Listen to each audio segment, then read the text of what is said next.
Well, good evening, Somerville. I'm Joe Curtatone, the honor and privilege of being the mayor of this incredible city.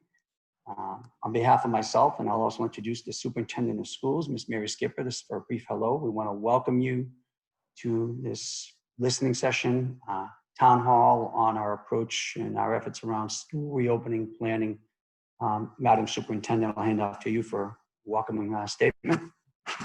Great. I'd just like to thank all of the parents and community members that are going to be in attendance tonight.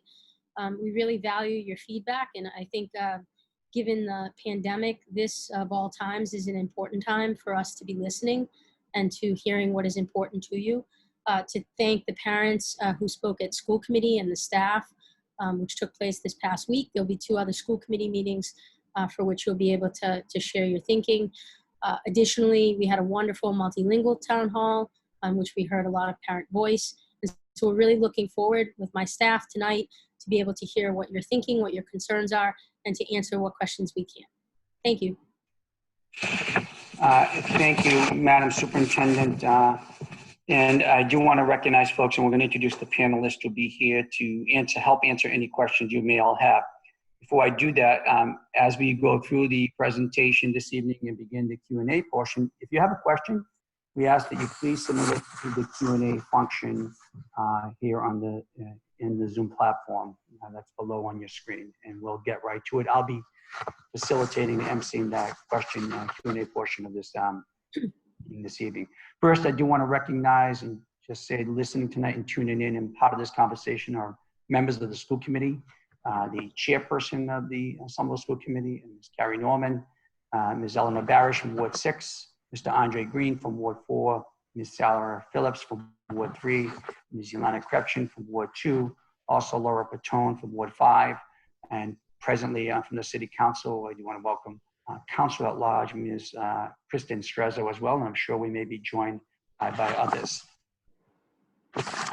Next slide, please.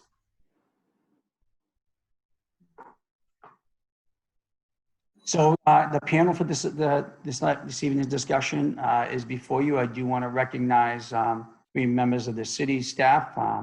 Mr. Omar Bokili, he's the incident commander for COVID-19 incident command staff and system. Doug Kress, the director of Health and Human Services for the City of Somerville, and Mr. Rich Raish, the director of infrastructure and asset management for the City of Somerville. I'll ask the superintendent to introduce the members of the school administration. Certainly, Mr. Mayor. So I'd like to introduce Carrie Norman, who is our chair of our school committee. Chad Mazza, who is here as the assistant superintendent for curriculum instruction and assessment for the Somerville Public Schools. Dr. Curley, who is our chief of staff to the superintendent's office. Sarah Davila, who's the director of our English language learner programs and family community outreach. Dr. Granger, who is currently our principal strategic coordinator, who is helping with the COVID-19 reopening plan. Susanna Hernandez-Morgan, who is our chief communications officer and development officer, who you hear from through our updates weekly. Dr. Q, who is our director of early education, and Ms. Trevisoni, who is our director of special education. So we have a great panel tonight to be able to hopefully provide you with information and answer questions. So again, thank you for joining us this evening. This will be the first of many conversations we will be having with you and the entire community regarding our efforts, certainly around reopening Somerville Public Schools, but our ongoing efforts to respond to the COVID-19 pandemic. Before we move forward, I want to thank everyone for all that you have done as a community to step up, to look out for one another, to take care of each other, to assist the city and the schools and their needs, responsive and the responding to the needs of our children and our teachers, our staff, and our families, feeding people, and just doing what we all need to do to be a responsible and selfless society, wearing the face covering, washing our hands, keeping a safe social distance. In the Commonwealth, it has worked in terms of flattening the curve. Anyone see that? Okay. And flattening the curve. But it's important to remind ourselves that COVID-19 is with us. People are going to continue to become ill, and they are getting sick. People will continue to die, and we've lost 36 souls in Somerville, more than 8,000 here in the Commonwealth, and more than 150,000 now in this nation. So I want to give a little context in terms of some of the cases in Somerville. The curve has been flattening. As we go to the next slide, you'll see where we are in terms of positive case count in Somerville. The blue bars represent the number of documented positive cases. I do want to add one caveat. If you recall, this is those we know from the people who have been tested.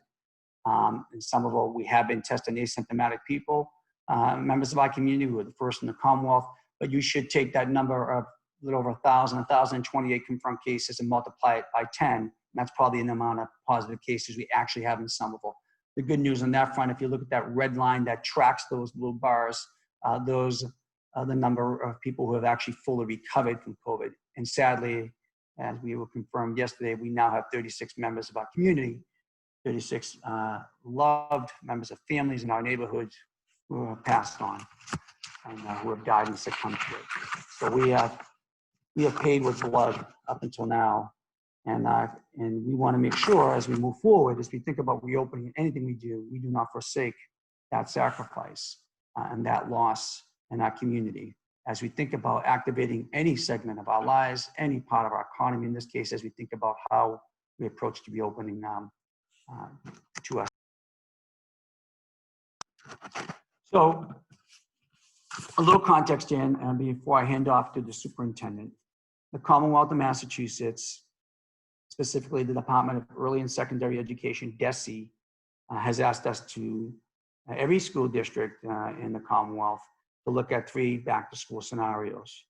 What's the scenario? Look with everybody back in school, and you've already heard the superintendent and myself confirm that there is no scenario off the bat where every child can come back safely at once physically in schools.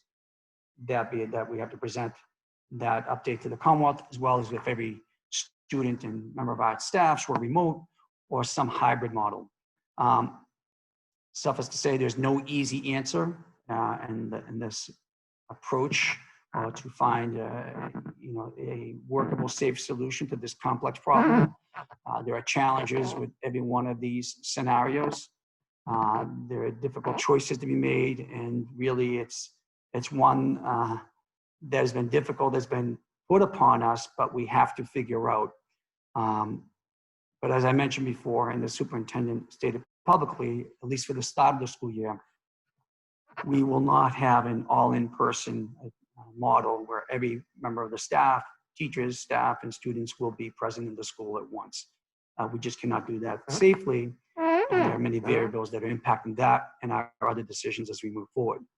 But we are moving forward deliberately, diligently. We're utilizing data and science, and we're going to continue to review the situation and adjust as it makes sense, if we can do so safely.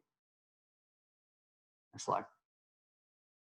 Our first priority, as has been one of our guiding stars all along, is whatever we do, reopening, reactivating any part of our lives, a community, in this case, schools, is to be guided by data, by science, and ensure the health and safety of everyone in our community. Here specifically, the teachers, the staff, the students of the Somerville Public Schools, and their families. And while doing so, we'll be focusing on equity and addressing students' needs. Let's not forget, and let me remind everyone that this disease has been particularly hard on vulnerable populations of our community. Black, brown people of our community, immigrants, the elderly, those folks who are part of our essential workforce, who've been called back to work, who do not have the luxury of working those white-collar jobs and virtually, who provide the services that you and I, people like us, white Caucasians, who are in a position of privilege, rely upon every day. And they do so because they need to provide the necessities and feed their families, and they do so at risk of their own health. On the education side, those same populations have been hit hardest. They, and along with our SPED population, and the superintendent will talk about that. So equity has to be a guiding lens, as well as safety, as we move forward, as we think about how we address student needs. And it's probably not going to be, I think we can suffice to say, a one-size-fits-all plan. And we will base all our decisions on data, on science, and the best expertise at our disposal.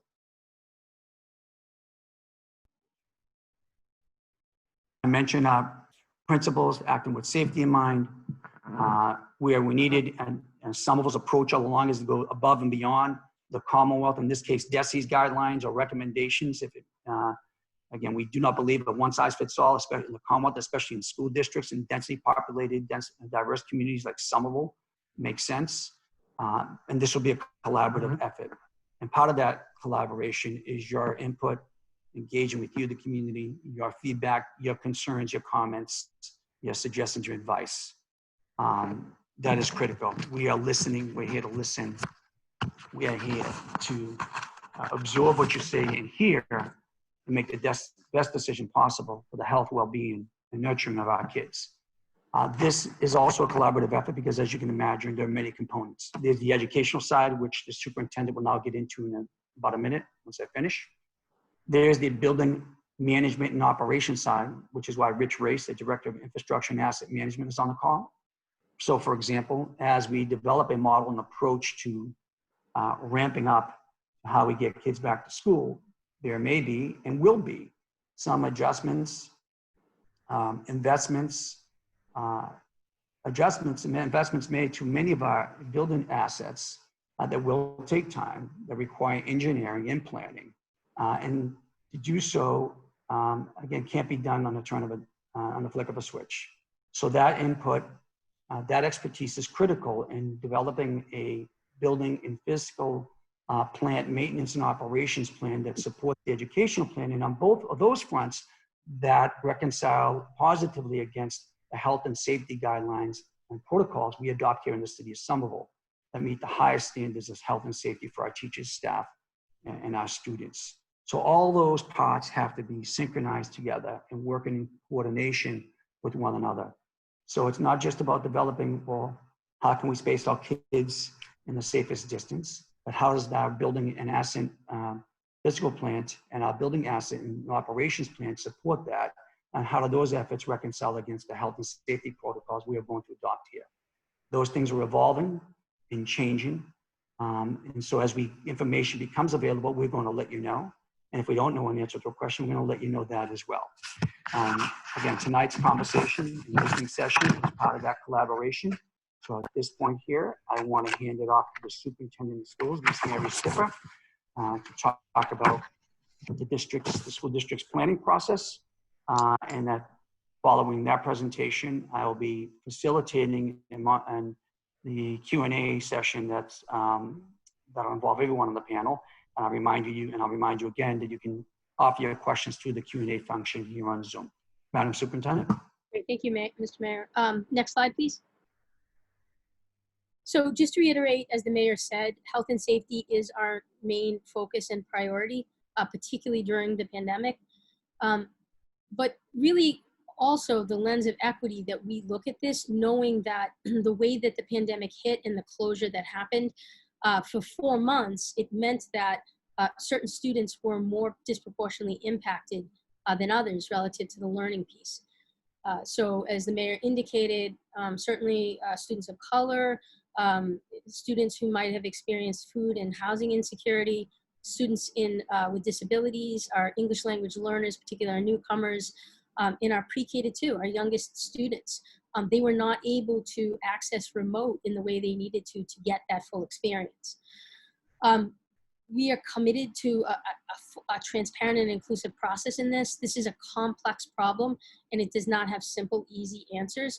So our commitment is to give you the information we have and to share with you what we are struggling with, what we have solved, and what the process is that lies ahead. And then finally, it's a commitment to the continued progress of all students. Certainly there are students that we need to be more attuned to and make sure that in a reopening plan, they are cared for because of the disproportionate impact, but every student's learning outcomes are of importance to us.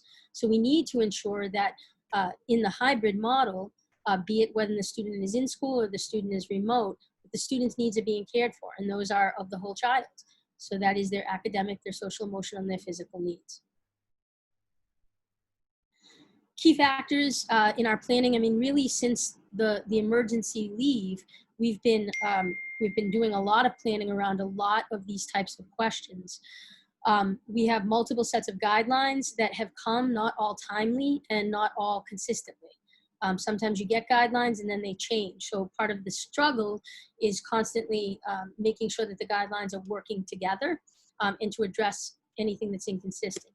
So obviously the DESE guidelines, And they are a myriad that range from the academic to the remote learning to transportation, the medical and scientific evidence of which we rely heavily with our city, with our local health guidance and with the state health guidance. Emerging best practices, we've been part of a network with the District Management Council and the Urban SUPs, where we often will share the best practices that are being thought of and to work in the planning form. We have a unique partnership with the District Management Council through Harvard Business, with Salem, and with the Cambridge Public Schools, so that we're able to peer review and share our plans and get feedback. We have to consider we're an urban district. That means density. That means, thinking of our unique population. That means thinking of unique issues such as transportation that don't exist in some other communities. So really taking into account that unique context of Somerville. Certainly the impact on families. This we know from surveys, we know from the conversations that we've had with many of you, we know from the type of input that you've given at other events and these events, that there have been many. And not just the academic impacts. There's also real health impacts that have happened, and there are real economic and social emotional impacts that have happened. So as best we can, factoring those into planning. Again, with all of this, we are on a pendulum of needing to keep an eye on the virus and respond using data and science. So how we can keep safety as our number one priority and ensure that our students, our families, and our staff are safe. And because of change of working conditions, what we plan isn't and can't be done in isolation. It has to be done in collaboration, and there are union considerations, not just with the teachers union, but also with our other unions, of which there are many within our school district. Key factors, I mentioned a few of these: the high population density, just the way that folks live together in terms of multi-generational, having older parents or grandparents potentially living in with younger students. Certainly, we have a high number of parents who are in first-line jobs, and those could be as essential workers relative to healthcare. They could also be frontline jobs in terms of service jobs. But clearly our community is fluid and moving, and definitely out in the mix and not in its own little bubble. The high diversity relative to disproportionate impact of the virus, particularly for our parents of color, our families of color, our students of color. Each school building is its own entity that has to sort of be examined and looked at. Some of our buildings are newer, some are older, and some are very old and being replaced, as in our high school. So each one of them has their own considerations in terms of the space and the needs to make that space safe. And then, just the combination of public transportation, be it public transportation as in buses, bikes, walking ability. These are all factors of how our students get back and forth to schools and have to be considered. Up to this date, there's been a tremendous amount of work done. This is all part of what's being pulled together in terms of the plans this week and next. The reopening task force that's been with the city and the school district has been for months, and this is where we come together with city support to ensure we're in alignment. There is an environmental health and safety task force that's launching where we really hope to be able to look at the concrete data, much of which the mayor talked about, as well as look at information about our buildings and information about testing potential. This would all be the committee that would help to look at that and give some thoughts. On the academic side, we've had grade span teams in place where teachers are coming together, educators are coming together with district folks to look at guiding questions around best practice on how reopening is relative to curriculum, teaching, and learning. I mentioned the Harvard Business School partnership with district management. It's a key partnership of which we'll get feedback. And of course, there's the ongoing union discussions. On the operations side, it's been constantly flowing. Many of the things that have to be done had to be done before, so they were. These range from everything such as the ordering of PPE, different furniture to be able to meet the 6-foot threshold, eventually an all in-person return. All new safety and health guidelines, everything from how students are flowing in buildings, coming into buildings, leaving buildings, eating lunch in buildings, signage. Those are all part of the operations pieces.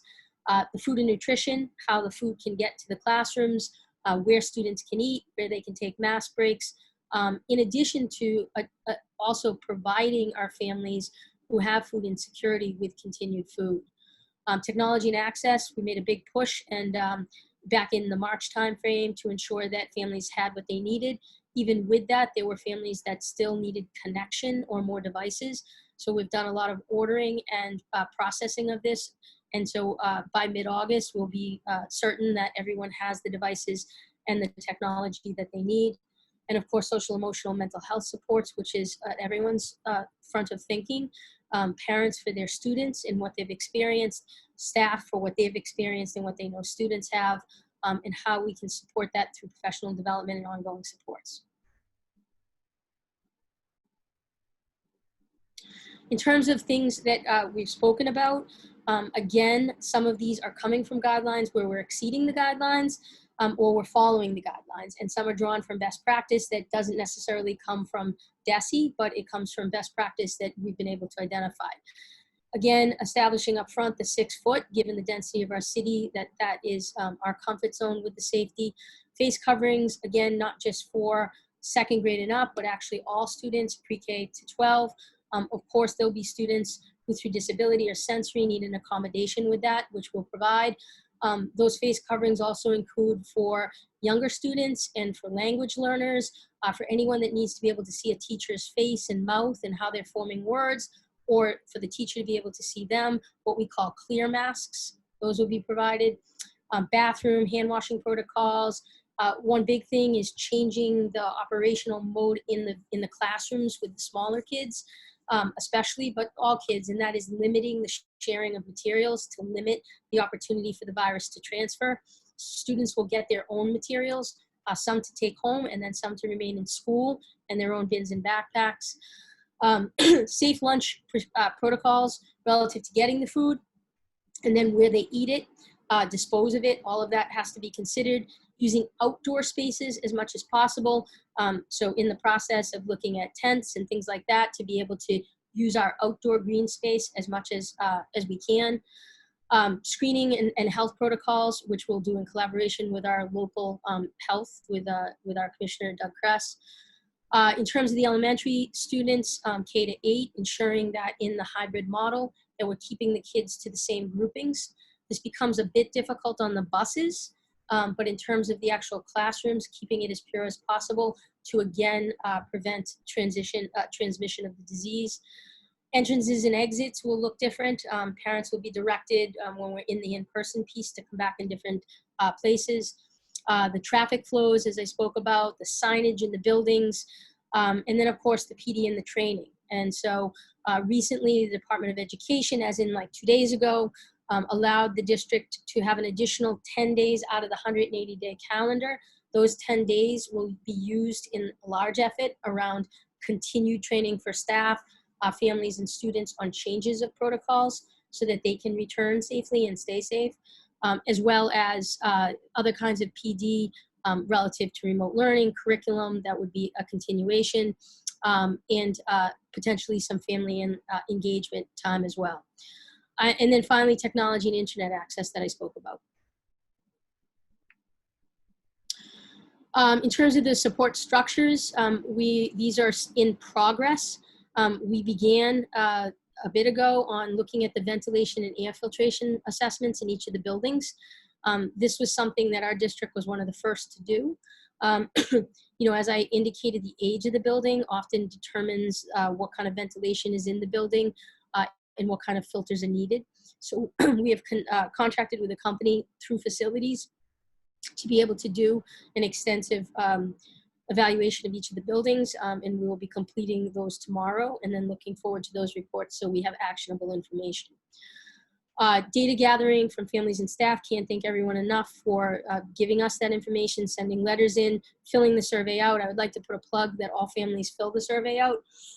Excuse me. But this is how we get the information for families to know what it is that you're looking for and from staff. Safe transportation protocols, this again just got released from DESE at the end of last week. We're analyzing that, looking at how best to be able to enact that with our buses. Excuse me. Talking so much. We are also, as the mayor indicated, looking at how the role of testing plays in a safe return. And this would be looking at students, teachers, and staff. He mentioned the term virus surveillance, which I'm sure he will elaborate on further if asked, but this is our way to know what is the rate of the virus among our staff, students, and community within the school. Again, a big piece for us is the continuity of learning plan. What you experienced March through June, in my mind, was reactionary. We did the best we could, as did other districts throughout the state, but when nobody was planning for a pandemic, and so a lot had to be changed and put into place, and it required a lot of flexibility on families' parts, which we appreciated. Going into this year, remote learning needs to look very different from that. And it needs to speak to this continuity of learning, because we may have situations in the hybrid where students are in school and someone has COVID and that class has to be quarantined and they have to remain out of school for a period of time. So we need to be prepared for students and staff to be able to go back and forth in that learning flow. Other things are around the staffing plans. These become tricky because we have among our staff who themselves have medical conditions, pre-existing conditions, or they live with somebody that does. And so they themselves are going to need accommodations to work remote only. So being able to see what portion of the staff that is and how we can best accommodate, and who would need to work fully remote with the students who are fully remote. Those are things that all districts are struggling with right now, us included, to get that information and to be able to put it into the model so that it works properly. And then finally, the union agreements. These will be ongoing discussions, and we will, keep everybody abreast of them. But because of the change in the working conditions, staff need to have input and need to make sure that what we end up with is something that is also safe for our staff and that they can accomplish educationally. In terms of the DESE requirements, as the mayor said, there's 3 models. We've ruled out the full in-person to start. That doesn't mean full in-person at some point has been ruled out. It's just to start using the 6 foot. To be honest, at the 3 foot, it would have been hard to fit all of the students, had all of the students come back. But the 6 foot makes it so that we really do need to split the kids into cohorts. The hybrid model, honestly, and the remote, they go hand in hand, because in the hybrid model, some days the students are in school and some days the students are working remotely. And with the virus, there could be situations where the district or a school or a classroom also has to go fully remote for a period of time. So those 2 models have to work closely together. And that is the hard work all districts are doing right now, is to figure that out. The full remote, we've heard from a portion of the parents who have said, no matter what model you adopt, we want to be able to keep our children home for a variety of reasons. We want to honor and respect that, and that will require us to have a full remote model. This is something that companies work on for years to develop. We are happy that the Department of Ed is going through the process of procuring a couple of learning management systems that would be offered as options to districts, and those would provide the full continuum of curriculum and learning for the student. We would enhance that ourselves with use of staff, particularly the staff who would not be able to come into school and have to work fully remote. But that will be an option, and I know that's been a question and weighing on some parents' minds.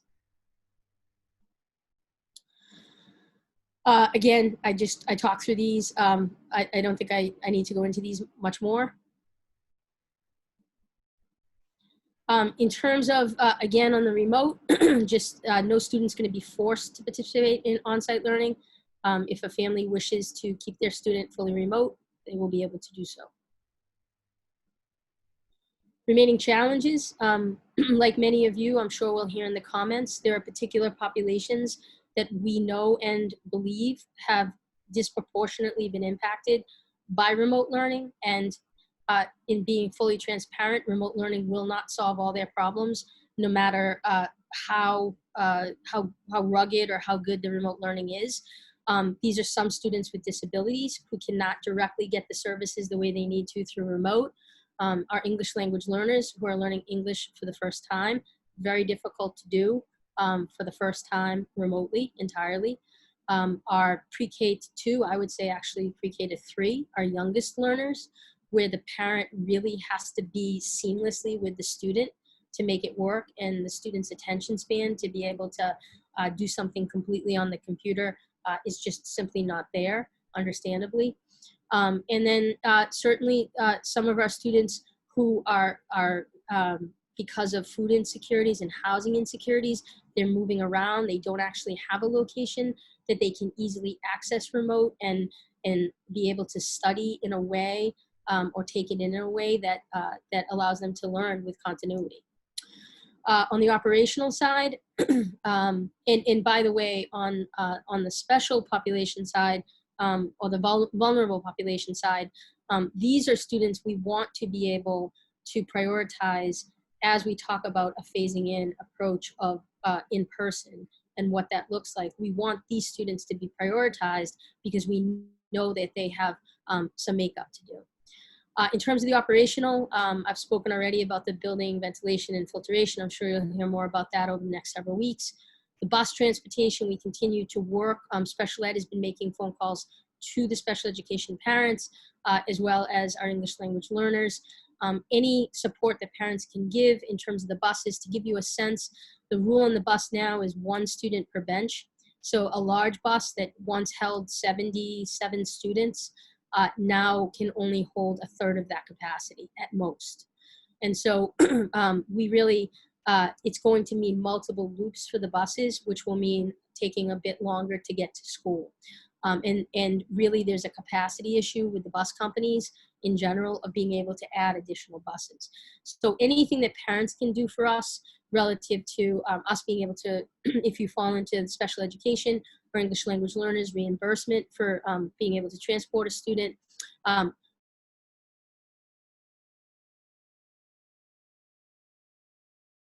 among the cohort of kids that are going to school together.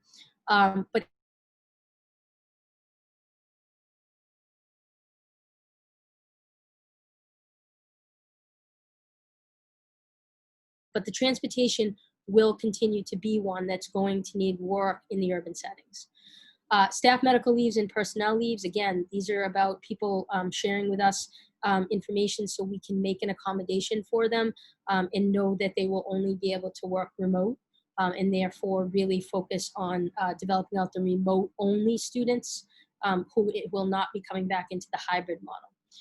Outdoor classroom solutions, we're really hitting this one hard and have been to look at how could we use fields, how can we keep the students outdoors during the non-inclement weather, purchasing of tents to be able to support outdoor classroom, to be able to support other ways that services could be given outdoors. These are all active and on the table that we're looking at. And then finally, the testing capacity, which the mayor spoke about for staff, and surveillance testing for the learning community. That is something that, too, I believe that you will hear updates on over the next several weeks.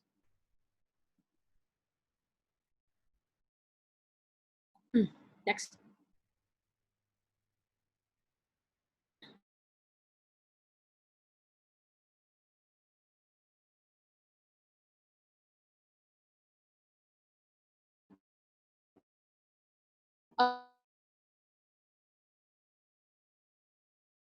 Just to let parents know while this is all going on and what will need to continue, it's things like food and diaper, distribution. It's helping our families' housing, work distribution, connections, that internet.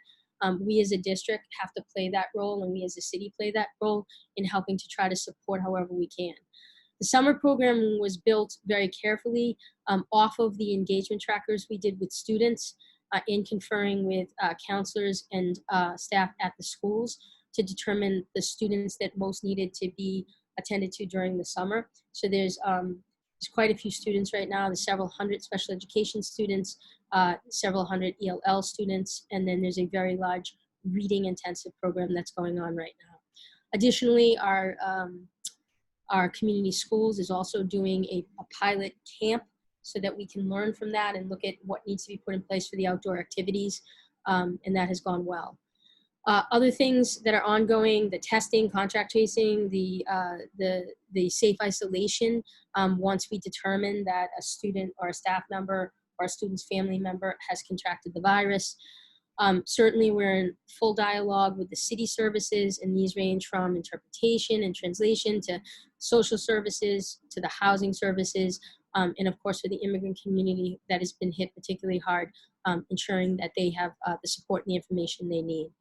And then finally, again, through city generosity, making sure mass distribution and face coverings are a requirement, and one that we will, even though we're asking parents, kids will want to have their own type of face covering at times.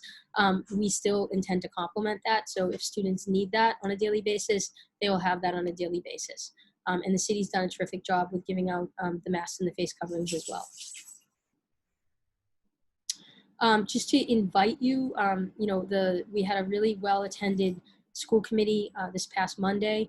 I really look forward and hope that we will have an equally well-attended one on this coming Monday. Additionally, we had a multilingual town hall that happened last week that had about 130 of our multilingual parents, and we have another one slated for 8/5. And then on the backside of the 8/5 will also be one in English. So any of those that you can make, or if you know somebody that could not make tonight's, we would welcome them to come and to give their thoughts. And now I think we can take some questions.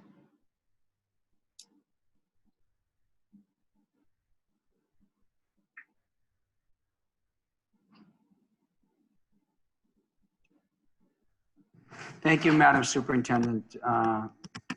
And yeah, I just want to remind folks, first of all, thank you. We have right now 225 participants. Fantastic. I didn't expect anything less from Somerville.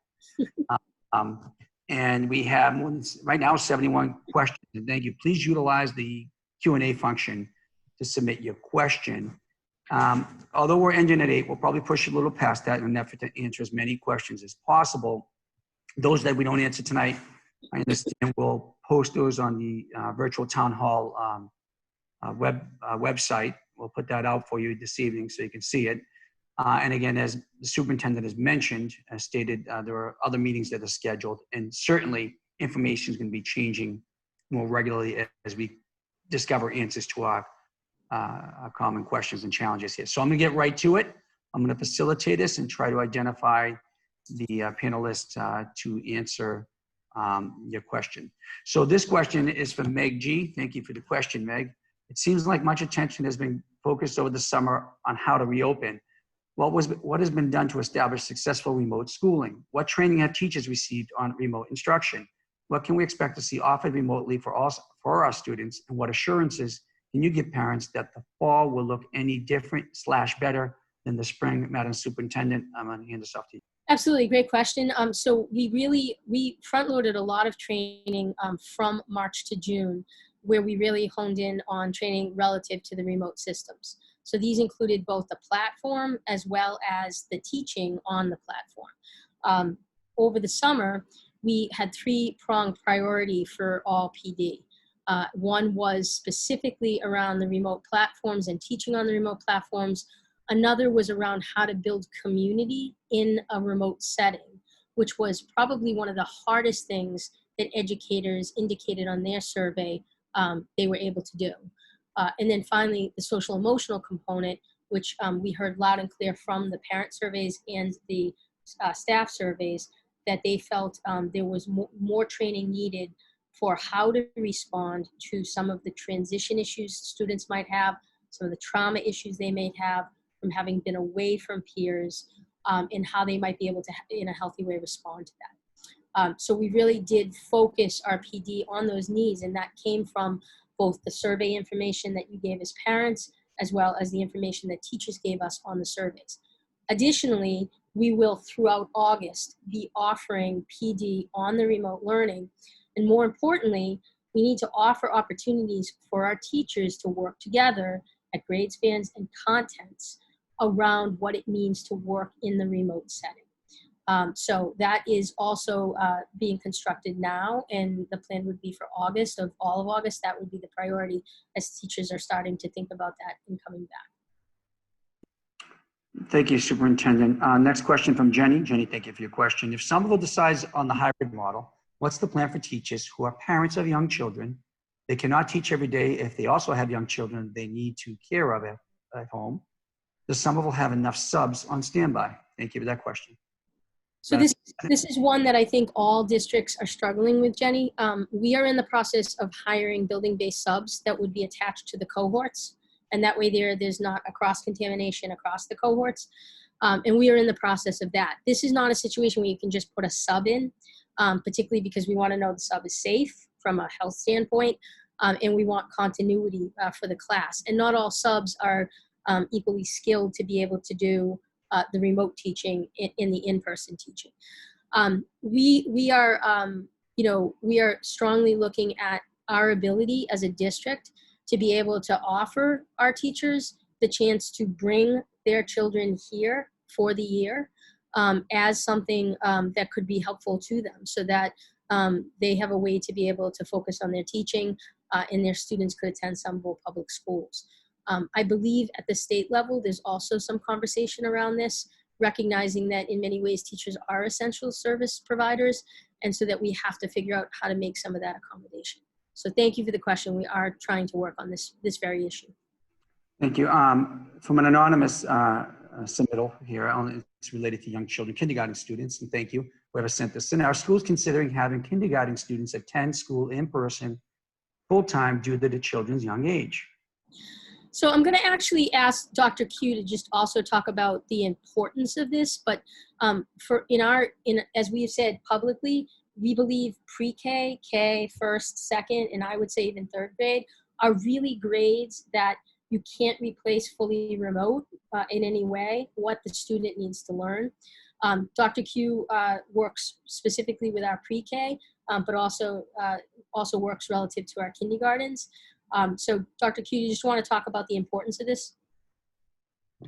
Sure. I mean, as the question posits for us, having those interactions between children and school in person is important for their development. And we're looking at ways to support children through remote learning or hybrid learning that support independence, and thinking about different ways to create community with classrooms. And part of that is going to be how teachers are connecting with families. So a lot of our professional development is about exactly that. How do we build community in a remote learning setting? Given that, as Superintendent Skipper mentioned in her remarks, that we actually can't bring everybody back all the time due to space constraints and guidelines that we have to abide by. So that is something that we are doing professional development around. That's great.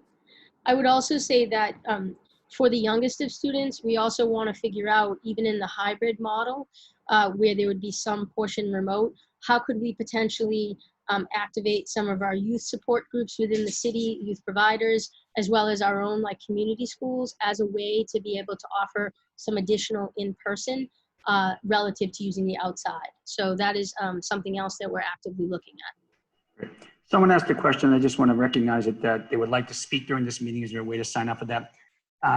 Respectfully, we have more than 229 participants, still over 100 questions. We just won't have the ability to afford everyone the opportunity to speak. So, but we do ask you to submit your questions at Q&A.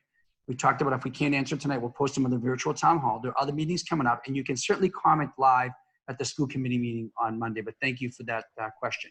This one is from Rana M. Rana, thank you for the question. Who is making the decision about reopening? Is it a vote of the school committee? What say does the governor have? I think this is late at the end of the day. First, I'll start off and hand off to the superintendent. It is a collaborative effort here. The school committee will have to adopt the plan, but in any event, we are still in a health emergency in Somerville. And whatever activity happens in the city will have to fall under the cover and guidelines of the health, safety, and protocols of the Somerville Board of Health in the city of Somerville. Still, this is a collaborative effort, and whatever plan we make will be done. That'll be a local call. The governor the state is issuing guidelines, but will not be interfering in interfering in that call. Madam Superintendent, you want to add to that? So I would echo what the mayor said. I think as a collaborative process, the idea is that we will be presenting plans to school committee, and school committee will give it a thumbs up, or we would like to see some other things. But those plans have to meet, the local guidance. And so it really is a collaborative effort. Right now, as far as DESE goes, there are particular requirements, such as the 180-day, which if they're waiving it, then that allows us to have flexibility. There are still some that are intact, such as the MCAS. So we, again, find out information weekly on a call with the commissioner and the staff at DESE. And when those things change, we will certainly take advantage of the areas for which we need flexibility. Thank Mary, you. can I just jump in there for one moment? Which is the school committee, we will take a vote on it, but we are also actively listening and talking with our community now, both at school committee meetings, emails, in person. Laura Pertone and I are going to CPAC on Thursday. We have times we're setting up with teen empowerment. So it's not as if, please contact the school committee. We are listening very hard. I talk to the superintendent multiple times a day. It's not as if the school committee is walking into this blind, but this is, as the mayor said, a very collaborative process that we are all spending a lot of time. We don't normally meet school committee over the summer. This is not a normal time. We will continue to meet. So please, please, please reach out. If public speaking is not your thing, you're welcome to contact any one of us one-to-one. Thanks. Thank you, Madam Chairperson. From Tim Langan, what professional development has been provided to teachers so that they can provide remote learning rather than emergency learning like we saw this spring, Zoom training, et cetera? You started to answer this, Madam Superintendent. Yes, so just very similarly, not only did we provide extensive training during the March to June timeframe, but we also have made it the priority of the summer as one of the main priorities to give both on the platform, but also on how to use the platforms to be able to create the community. Also in August, this will be our focus, is continuing to hear from teachers what is the training that they believe they need to be successful in a hybrid model where there's a portion that is remote. And as a result, we will customize our PD to make sure that those needs are met. The other thing about platform that I just want to say to the parents that was heard loud and clear was our need to, I think, in an emergency, you try to let people use what they're most comfortable using. I think, that said, what we heard from the parents and the teachers was the need to really collapse the platforms a bit.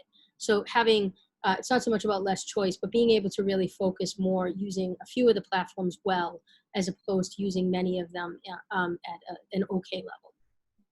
Thank you, Superintendent. From Sunita Arora, what is the approximate timeline for decision-making for the reopening schools plan for fall 2021? Who exactly is the final decision versus input rights? Thank you, Sunita. As we just mentioned, it's a collaborative process on the decision, although the school committee will make a final vote on the determination of the plan we're adopting. And the timeline is, again, let me just say, clarify, we're not going to force this open in terms of a decision with a crowbar. However, it is a delegate operation. We are going to inform the community, all of you, when we know something in any part of this approach, or if we still don't have an answer to a question. And that is changing as we speak. As we get, for example, as we get a final update on our building plans, we may make a determination based on that. As we get better clarification in where we are with testing surveillance from our partner, Cambridge Health Alliance, that may spur us to make a quicker decision. At the end of the day, the governor of this Commonwealth, DESE, would like a final plan submitted to them by August 10th. Our goal is to hope to have something to you before that. So, and that's why we have meetings scheduled next week. Thank you for that question. This next one is from Annie March. Has the state or city health departments determined when it will be safe to go back to school based on testing availability and current virus transmission levels? What specific data points are being looked at, and what are the levels we need to meet to allow in-person schooling? I know additional measures, social distancing, mask wearing, HVAC systems requirements, et cetera, a zillion logistical changes also need to be met. Yes, that is true. On the testing side, and what are the threshold points to say we're safe to go into school, or we have to roll back? Those are being developed as part of an overall plan and framework that will be the guidance and sort of the guidance and parameters that the school operations will move on and will be guided with. So again, our testing surveillance plan has not been fully developed. It is close, so the framework to that and some of the other baseline protocols that will be required by the Board of Health have not been adopted yet. That'll be happening over the next few weeks at the latest. And again, we still don't know all the other variables that need to be addressed around physical plant operations, maintenance, and airflow, and so forth. So we're looking at all that, and that'll be published and put forth to the community for your comment as part of an overall plan approach. Mary, Madam Superintendent, do you want to add anything? No, I mean, I think those are where we rely heavily on our city health officials and the city health partners to be able to tell us what we're looking for in terms of the numbers. This next question is from Gabrielle Jaquette, and thank you, Gabrielle. Vulnerable students are also suffering from consequences of school closures. Thanks to your hard work, the Somerville numbers look great. A zero risk environment will never exist. What more is needed to return vulnerable students to in-person learning? Thank you, everybody's hard work, Gabrielle. We thank you for those comments, but everyone on this call and in the community, thank you very much. I wish every community was as collaborative and as this one. And we recognize and hand up to the superintendent, much like the community, where we have our vulnerable populations who've taken the hit from COVID harder than others. So having our students, and you're right, the virus is going to be with us. And I just want to clarify, even if a vaccine comes out, and those who follow and read news and data and science understand that it has to be distributed. It's not going to completely cure, at least right now. It'll be much like the common flu, where there's going to have to be some treatment to avoid risk of infection and help in the aid of recovery. While we do have to live with it, we have to find a way to do so while mitigating any risk of transmission from person to person. And Madam Superintendent, I'll ask you to add anything to that in terms of the vulnerable students that Gabrielle is speaking of. Yes, I mean, I think in terms of the our special education department, for instance, is in constant dialogue with the parents. This is in part, there's a CPAC meeting tomorrow night, but really trying to find out what parents want and need. The ranges of accommodations for some students who are medically fragile, they may not be able to come back. And for other students, the parent would really like them to return. So we will be doing the best we can to ensure that they get as much in-person instruction as possible, as well as quality remote. That is really the goal for any of the vulnerable populations we've identified. And folks, those listening in, if you've asked a question that's already been answered, only because we have still 129 questions to get to, we're going to move on to some questions that haven't been asked and answered, and we will still post an answer to your direct question on the virtual town hall website. From Elizabeth Pinsky, multiple preschools are already up and running with great success within the city under EEC guidelines, similar or more stringent than DESE. Will the Capuano and Smile look to those programs for inspiration and guidance? Madam Superintendent. Certainly. So this makes me smile because that is the case. And I think we have a lot to learn from them. We also are very blessed to have Dr. Q, who acts both as a conduit with the mixed delivery. So she's in constant contact with a lot of these EECs. So Dr. Q, would you like to share your thoughts on that? Sure. The Somerville Partnership for Young Children is an entity that supports child care centers, Head Start across the city. And we've been working with them since the closures in March, with an eye on looking at the Department of Early Education and Care guidelines and supporting their reopening starting on June 29th. So we've had a front row seat and been able to support the successful reopening of child care centers across the city. They too are bound by guidelines that allow them to only have class sizes of 10. So it will be very similar to what the DESE guidelines are requiring from us. But we're seeing great success, as the questioner notes, and we are watching very carefully to see what is working, and we're seeing kids who are wearing their masks and having a great time and being able to socialize and play and enjoy school. So things are working there, and we're developing our professional development based on what we're seeing. And we also develop professional development for the centers prior to their opening that led to their success in opening their programs, and are now actually repeating that. We're right in the middle of a module that 50 of our teachers have signed up for this week. So we'll continue to learn and work to align what's happening with the EEC and DESE. Thank you. From Michelle Ellis, if you decide on a hybrid model, would you work with families with children who have medical needs who would prefer a complete virtual approach at first? I think you answered that in your presentation, Madam Superintendent. Yes, great question, and it is one that often comes up. The answer is yes. I would also ask Christine Trevisoni, our Director of Special Education, to maybe address particularly our medically fragile and how we're working with those families. Sure. Thank you, Ms. Skipper. We've been working with the families throughout this time. We worked with them over the summer, trying to engage with them. We've already reached out to see what students are considering returning. We've spent a lot of time on purchasing extra PPE equipment and gowns and everything to make sure that we have everything in place. We are concerned. We are going to work with families and asking them, especially for students who are medical fragile. We have students with some significant medical needs, to consult with their doctors to make the decision of what's best for the child. We want to make sure that it's right. And Doug Crest and I and the health department are meeting to make sure that we can meet the full range of students. But even after all of that, if a parent still feels that it is not, they cannot take the risk for their child, parents will have the opportunity to go full remote.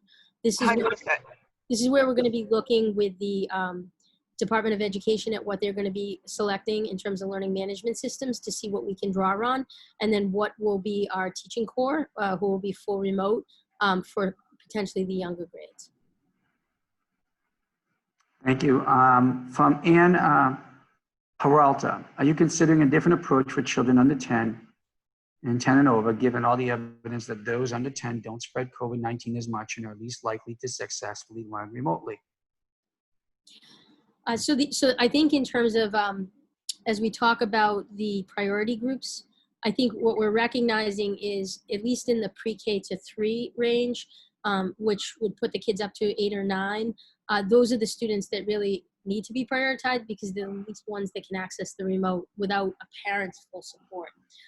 So yes, in terms of the age 10, I would defer to Director Crest to talk a little bit about that, or to the mayor. But right now, our planning is based on the needs of the students who we believe cannot access the remote fully and therefore need more of the in-person experience. Thank you. From Amar, excuse me, Amar, if I mispronounce your name, Majmundar. In terms of space, have you considered using other municipal spaces that may not be currently used because of remote working? I think we have to be more creative about what school space really entails and work with the entire city to provide more spaces if what is designated at school space currently is limited. It's a very good point, Amar. I'll start. And Rich Raish, the Director of Infrastructure and Asset Management, he may want to chime in, and Mary, but I'll just say we are looking at utilizing different spaces. I would say more outdoor. The challenge on indoor spaces, many of our city buildings, many of our school buildings are in better shape than some of our city buildings in terms of airflow and air exchange and ventilation. And we're going to use, if we're going to use an indoor facility, there are certain guidelines set up by the Commonwealth and DESE, and in terms of accessibility as well, that have to be met. And what we're exploring, because we believe it is the safer option, is utilizing outdoor classroom space. Madam Superintendent, if you want to add to that, and Rich Raish, you don't have to answer, but if you want to chime in from an engineering perspective. Certainly. So I can just say on the outdoor space, we are trying to be creative with this and to utilize both the open space as well as space that we might be able to cover. we hope to know a lot more about the building side over the next few weeks, and that will in part determine the parts of the buildings, if any, that we might have to make adjustments to. So Rich, I don't know if you want to add to that. Yeah, I think that's exactly right. We're taking no options off the table in terms of available space, but in general, the mayor's exactly right. In terms of our overall building stock, our schools are much better facilities than our municipal buildings. So while I wouldn't exclude any of those spaces from our evaluation, I wouldn't hold out much hope that we would gain a lot more square footage out of the municipal buildings versus the school buildings. Thank you. This one's from Christina Epstein. What is the plan for Chromebooks? If we don't have one, but have the means to buy it ourselves, should we do so? I really appreciate that question. So Christina, we have made arrangements to be able to have a Chromebook for any student that needs it. So I would say you're entitled to that like every other parent. If you feel more comfortable or looking for a different Chromebook, certainly, but we have made that arrangement. So if you need one, we can certainly provide it. And this is from Elizabeth Dew. Overall, our educators have done a great job during the crisis. We had a music teacher who published high-quality videos for each grade level every week. We had an art teacher who posted great ideas for projects for kids to do at home on Instagram. Most of the classroom teachers were very proactive and supportive. That being said, one of my oldest kids' teachers conveyed the attitude that the parents were working for him. As parents, we were expected to make everything happen to his plan and his exact timetable, with him using language that did not align with what we were seeing from the district or the principal in question. What assurances can you give us that all teachers will proceed with the flexibility and adaptability that this crisis really needs? Again, a great question. This is what we're working toward. We know from conversations with parents, our survey data, the conversations that have happened at the school bases with principals, what worked well during the closure and what did not relative to remote learning. I would always say that if you're having a situation in your school that you believe you're not comfortable with and you think needs to be addressed, you should go to the principal. Because if you're having that issue, someone else may well be.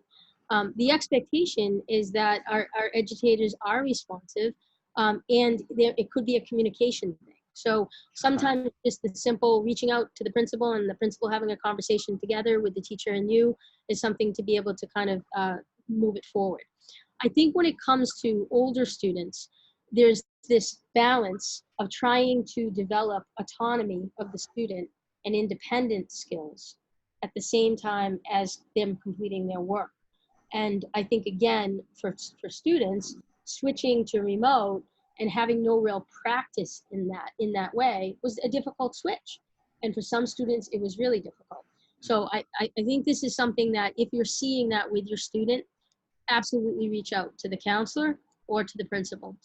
In terms of the going forward, these are the exact types of things we're trying to address relative to building that community, including synchronous instruction, which is something that students motivated and gets them going, not so much reliance on the asynchronous, and schedules, which we heard loud and clear are really important. They're structures that adults need and they're structures that students need.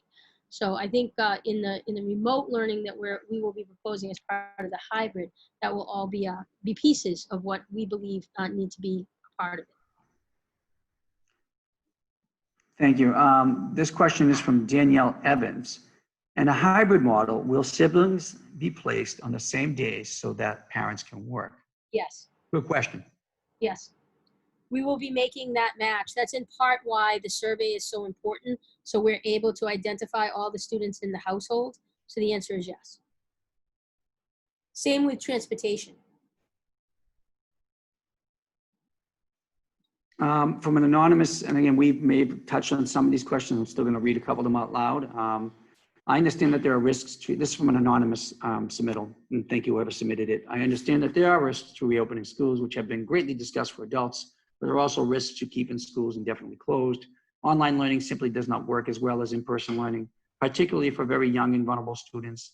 How is the city weighing the health and safety interests of students and parents, in addition to teachers and staff? I'll speak first from the city, then Hilda on the health side. The health and safety and well-being of everyone in our community is paramount to everything. And consequently, when we make those decisions, like we've done in terms of reopening, reactivating any part of our lives or economy, there are some consequences. and these not to be accepted lightly. But it's our responsibility approaching from a health perspective is to institute guidelines and mandates that mitigate or eliminate any risk as much as possible of transmitting the virus from person to person. And let me say this again, we are going to experience a resurgence. The question is, how bad will it be? Will it be as bad or worse than the original surge? Which is something we don't want to imagine, but it's very possible. And we know what's happening around the country. Parts of the South, most of the country is on fire. And California is a good place to look, where they were 4 to 5 weeks ahead of us in flattening out the curve, reopening. And a little over a week ago, Governor Gavin Newsom closed about 30 counties. And we see upticks, spikes happening here in the Commonwealth now. So we have to be very concerned about that. And I'll hand off the other part to you, Mary, unless you need me to read anything on it. No, I mean, I think in general, it's not an either or, right? It is a both. I mean, we have to be concerned with the health of the whole learning community. I think our role and our priority is to mitigate the risk to the best that we can. As you say, that it's never going to be zero. So developing what we believe are the benchmarks to say this is within the boundary of being able to keep people safe, by providing the 6-foot measure, by providing the appropriate PPE, the protocols and so forth, making sure the buildings are safe to return in. These are all of the things that we're taking extremely seriously and trying to get done in a timely manner. Okay, this one's from Julie, I think it's Bruch. I apologize, Julie, if I messed that up. It sounds like there's a lot of planning to go back safely in person in some form. Can you say more about the timeline and approach for phasing in students to the buildings? You want to take a shot at this, Madam Superintendent? Sure. I mean, I think this is, when we talk about the hybrid model, I think we also need to talk about phasing. And as part of phasing, phasing could be remote and then in person. Phasing could be in person to start. And phasing could be for particular populations in person to begin with. So I think those are the very things that we're trying to work out right now as we're looking at the plans and continuing to develop them. I do think that we know from all the survey data that our students, the ones that we've identified who are the most vulnerable, we need to find a way to be able to get some in-person instruction for them at a time that's safe and as quickly as possible. So that is the commitment that we continue to try to hold ourselves to. This question is from Sean. What will be the first day of school, either hybrid or remote? That's the $1 million question. Well, so this is something that we're looking at now with the calendar. We've been given these 10 days by the state. So, and those 10 days need to be used upfront. There are a couple of days that are on the calendar right now for professional development. This will be an active conversation to talk with teachers about, and we hope to have some of that information for next week. School committee does need to vote the academic calendar, so our hope is to be able to bring a draft calendar to them shortly. This from Brad Taylor. Are there any plans to use age-based cohorting similar to Cambridge? The evidence suggests children under 10 are less susceptible and transmit less. Early grades instruction is more difficult to convey remotely. Early learning loss carries long-term harm. One workable solution would be to have English language learners, special needs students, and younger students back full-time with middle high school remote. If all children are part-time, those students will have many more contacts, as parents will be forced to find off days, childcare. If some students are remote and some are full-time, the full-time students have fewer adult contacts as they are only home and in school. This also requires fewer in-person educators. Thanks, Brad, for the question. So this is something that is part of our work with the District Management Council. Looking, Somerville and Cambridge collaborate very closely. I don't think we're too different in terms of identifying the priorities, and one of which is the younger students. Again, part of this is putting this in a comprehensive plan, and then in terms of looking at the facilities that we have available to us. So I would say that the younger students and the age cohorts are our concern for those students who would be pre-K up to the 3rd grade. Thanks. This question is from Tim Devon. Regarding the choice to keep our child home, when would we need to notify the Somerville Public Schools about our decision? Tim, I think if you know now that you're going to keep your student home, it would be good on the survey to indicate that so we can have somebody follow up with you. If you still are not sure, I expect that families, we will look to about the third week of August to try to get our definitive information on which families are looking to go full remote. And that way we can ensure that we have the right staffing. But if you know now and you've made that decision, as some parents already have, and you can let us know that, that would be very helpful. Thanks. From Josh Burchard, will there be training for students and families for the remote learning aspects in addition to training for teachers? Yes, this is a great question. So we're actually in the process. We have a team that's working on instructional videos, and those videos range everything from protocols for coming back in, how do you board a bus, get off the bus, which entrances do you go into, how do you wash your hands, how do you eating lunch, mask breaks, etc. And then in terms of the actual courses, we're looking to be able to do something age appropriate for parents and students on how to use the remote system. And that remote system may be the platforms that you were using, such as Zoom, once we decide, or Google Classroom, which were both very popular, or it could be also on the learning management system if it's a fully remote student, the learning management system that we are able to get through the Department of Ed. But yes, there will be instruction for parents on that. Those many of those videos are being assembled. An anonymous question. What steps are being taken to make sure that teachers have what they need from a remote instruction, and that the district has made enough investment when it comes to software, technical staff, and teaching strategies for remote education? The experience that my child had in the spring was disappointing when compared to other districts, including Boston Public Schools. So, and that the district has made enough investment when it comes to sophomore technical staff and teaching strategies. So again, in terms of the teaching strategies, I would say this is a big focus of the PD and will be throughout August. In terms of the actual equipment, our staff actually have laptops, and one of the things we did initially was to survey every parent and teacher to ensure that they actually had a device. And in some cases, we actually provide an internet service for those that didn't. So all of our staff should have had what they needed to do the teaching to start. I think the issue of understanding and learning how to do it on the remote, that is something that ranged. Some staff had already taken a great deal of PD, others had begun to take the PD, and hopefully this summer they engaged in the PD that we offered and will do so as part of the August piece. Thanks. This is from Leah Bloom. What is the thinking on which students will attend in person in the beginning, if any? Will parents choose, or will the district reserve in-person learning for the most vulnerable populations? Thank you, Leah, for the question. So again, this is really about a value side of recognizing that some of our population were not able to engage back in the spring. And so I think as part of our plan, our hope is to be able to prioritize or give more time once in-person begins to the students that we know really missed 4 months.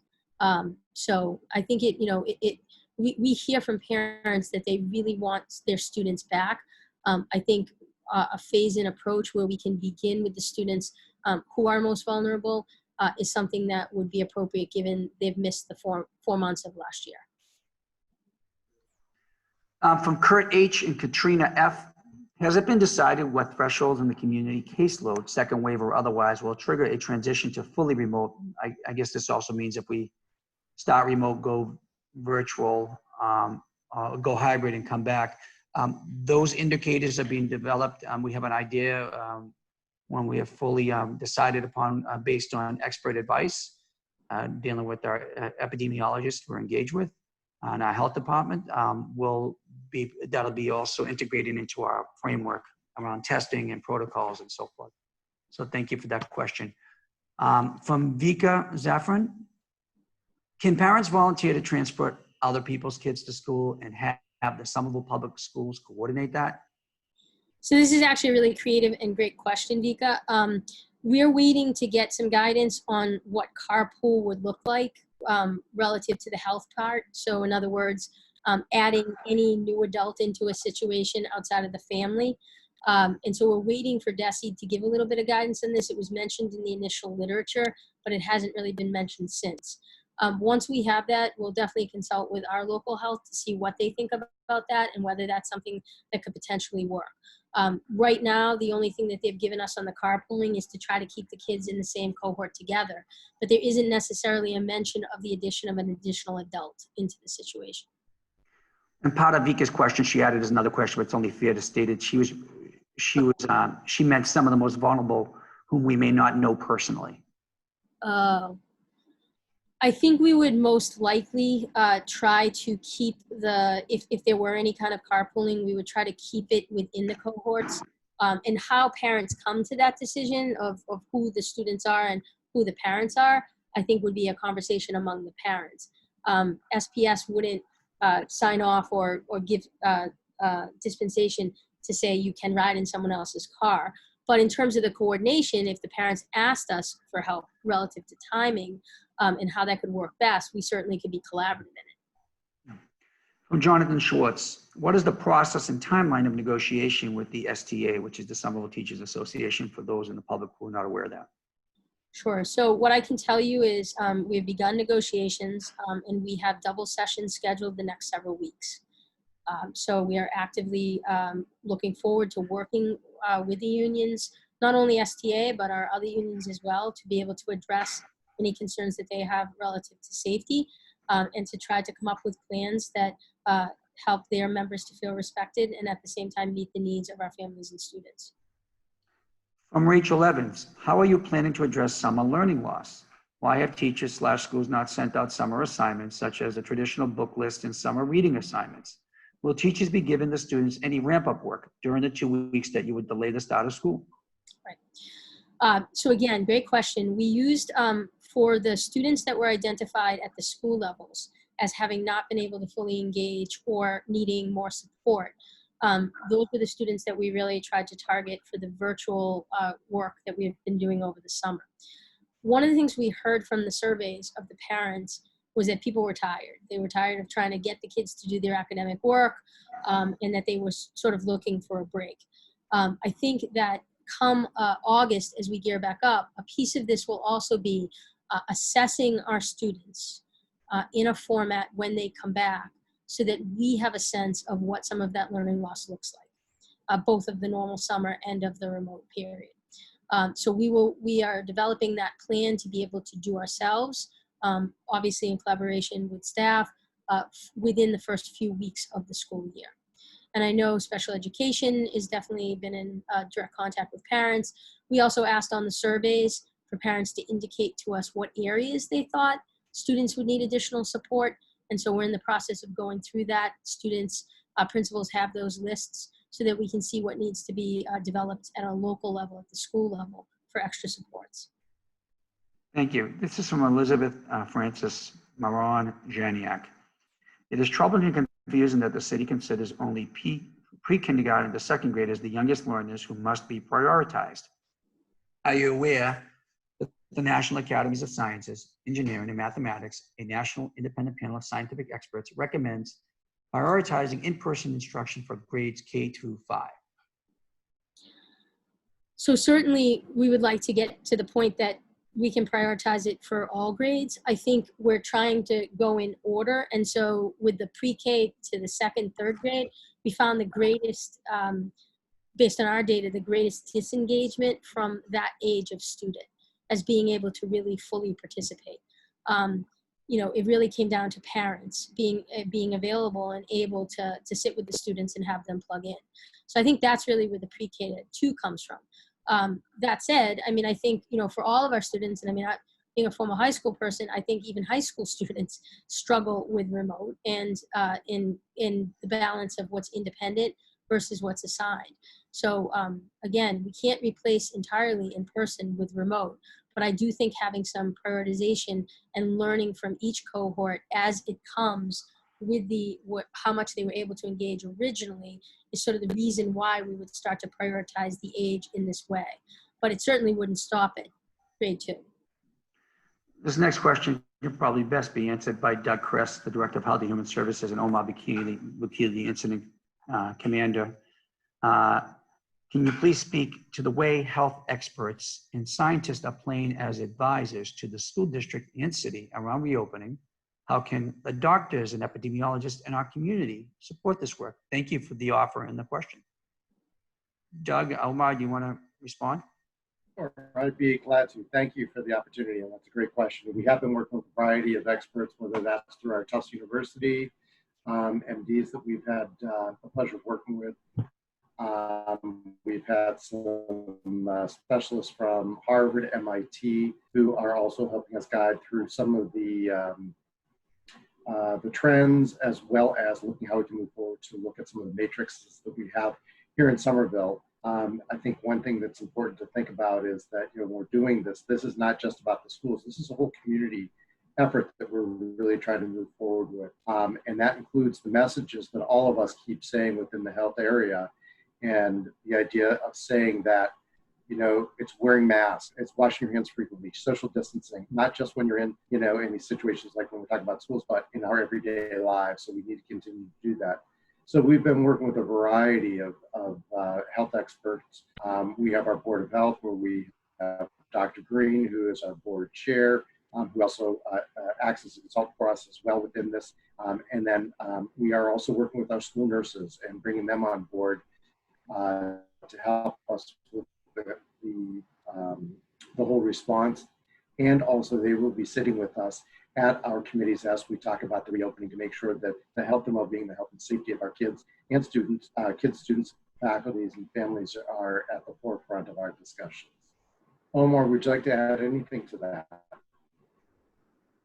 I think you've touched on most of the points. We are also in constant communication with experts at the Chan School of Public Health and the Broad Institute. And those conversations range from understanding and getting feedback on our thought about the testing protocols and different strategies to test, including test kits and the actual specifications of the tests that are being used right now, or things that are thought about to be put in production at a larger scale.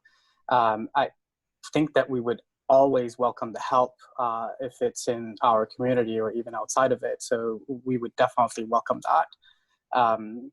We can give more specific offline if that's of more interest for the sake of time. Also, I just want to say, just for those, sorry, Mayor, if for anybody who's interested in some of our matrix and looking at those, you can always go to the city's website and look at our dashboards. We have a variety of information that's available there, so you can get a little bit more into the granular understanding of some of the matrices that we look at to help make some of these decisions about the reopening and really using the data to help us make data-informed decisions as we move forward. So from the beginning, let me just add a little more context to, back in early March, we had access to experts, epidemiologists from the Network Science Institute of Northeastern University and Harvard, including as well as the Emerging Epidemics Lab at Northeastern, which includes Dr. Alessandro Vespignani, Sam Scarpino, and many others who advised Somerville, which really which charged us to engage communities and school districts around the region, which led to the immediate interventions we instituted to begin, including school closures when the governor and the Commonwealth was being reticent about it. So we've been fortunate, and believe me, we will continue to leverage that expertise from a variety of sources and check it against each other as we determine the best path forward in terms of schools. So thank you for that question. The next one is from Amy Myrtle. How is the school administration working with the teachers union to find a plan they are comfortable with? I know the superintendent's already alluded to this. Sure. Add anything else, Mary? Sure. So, I mean, this happens through a process of negotiations. I think we are working to be collaborative, as always, to try to find something that is going to be able to work for the teachers as educational experts with students, but also reflects the concerns that parents have had about the prior remote learning and what can be done differently. So I think it's really at the table, talking, collaborating, listening, and understanding in a very rapid way. And this is thus the commitment to doing multiple times a week to be able to do that. The next question is from Halle Rockney. I heard that the decision has been made to have the fall semester remotely, but it doesn't sound to me, based on your presentation, that this is accurate. Can you clarify? Mary just want to add a sentence clarifying. She may have tuned in late. I'm sorry, may you say that once more? She heard, I heard the decision has been made to have the okay. council remotely, but doesn't seem to be, sound to me based on your presentation. Is that accurate? Correct. So we don't have all of our information in to make a decision yet. I think as we talked about, and as the mayor alluded, we're still waiting on information about the buildings, and we're looking at testing, and we're certainly looking at the virus. So there's definitely information that we need before any decision can be made. I want to reiterate that the hybrid is the model. In the hybrid, we could do it in a different kind of phased approach. Some of that phasing could be built on prioritizing particular students. Some of that phasing may need to include a bit of remote up front. These are all of the decisions that we need to work through. We also need to hear, as we're listening to the parents, what the teachers are thinking in terms of the best readiness scenarios. And then we'll try to put these together in a way that makes sense and meets the needs of our community. So just a little check-in on time. We're scheduled to go to 8 p.m. We're going to go to 8:15 so we can get more questions, because we're grateful we have right now still 213 participants in this call and still 150 questions in the queue. Some of them are duplicate, but we want to get to as many as possible. And those that we do not answer tonight, we will post in the virtual town hall website, and we'll put that up. So from LFT, can you speak to what hybrid options you're considering actually look like? Have you ruled any options out? Any information you could provide would be helpful as families with two working parents try to plan the care we will need. So I think right now, the hybrids that we're looking at are not too different from Cambridge. One is a week on, week off, which in terms of our surveying, did not survey as high as the ability to have in every week, cohort A, cohort B with an all-day Wednesday remote. This would mean that students in cohort A would be in Monday, Tuesday, Wednesday, they would be all remote, and then Thursday, Friday, we are also trying, in addition to the remote, to see how else we might engage some of our youth partners as well as community schools to offer some in-persons in the outside. So we're really trying to work hard listening to parents and hearing that for parents, as much as we can do where students are out of the house and be able to get some guidance and do constructive social emotional playing. These are all really important things. So we're working very creatively on trying to do that. But right now, those are the two sort of options we're looking at relative to the hybrid. From Elizabeth Pinsky, but it's a question I've seen more than once in the Q&A function. So if you could just speak to what you can here, Madam Superintendent. The SDA has been very clear. They want remote only for an indefinite period of time. This would potentially consign our children to remote learning literally for years. How will this be negotiated? You could comment on that. Sure. So I think, part of negotiation is to say what's important to both sides. And I think, STA has certainly come out and given its reasons and what its beliefs are. And on our side, I think, what we're talking about is certainly to understand and value the safety concerns of teachers and how we can best mitigate those. I also think it's to represent that students need, and particularly critical vulnerable populations, need to physically have in-person instruction. So those are the very things that we're trying to bring together in a model that would be comfortable for the adults to feel safe to return, and at the same time be able to address the concerns of parents that students could have in-person learning and different kinds of activities. Thanks. A couple of questions around curriculum and instruction. This one's anonymous. Will the Somerville schools be overseeing all virtual curriculum / content if that content is managed by the state? We love our Somerville school system, trust you all, and are curious if you'll be able to ensure all virtual content is up to our typical quality. Thank you for the question. Sure, so this is a good one. The process, DESE has gone through a process of vetting learning management systems. Learning management systems have content. They do not generally provide teachers. So it's remote content that can be used and guided by a variety. The student themselves, could be a parent, also an educator. Our experience using virtual systems previously that we would use with students who are doing recovery or taking enrichment courses is that there needs to also be an educator that's attached. That educator is helping explain content, working with students. And so once we know what DESE has chosen, that will help us to understand a little bit better what are the additional supports we need to put in place to complement the curriculum that's in there, which will be aligned to the standards. It's part of why they picked the systems, is that it is aligned to the system, aligned to the standards, but that doesn't mean that you don't need to supplement it. So this is where our goal would be to use our virtual teaching core in a way that as educational experts can help assist with this and be able to do some additional supplement to this. Mr. Maz, I don't know if there's anything else you want to add to that. No, I think you summed it up very well. Okay. Couple more, next question from Eleanor Stafford. First, thank you for all your hard work. I don't envy you in this incredibly complex time. Superintendent Skipper said that remote instruction will look very different from how it looked in the spring. What would remote instruction look like in the fall? How many hours of synchronous instruction? How will you move students to a grade appropriate curriculum? I know we've touched upon this, but I think we should reinforce it. Sure. So I will say that some of this, in terms of how much synchronous and asynchronous and all that, those will be part of negotiations with our teachers. But I do want Mr. Mazza, who's been working very hard on looking at remote instruction and the survey results, to weigh in on what he would see as some of the critical pieces for remote going forward. Sure. Thank you, Madam Superintendent. So, one of the big pieces is looking at the synchronous instruction. We know in our planning that we need more live instruction for students. We know we need more, in our planning, we know we need more communication between teachers and families.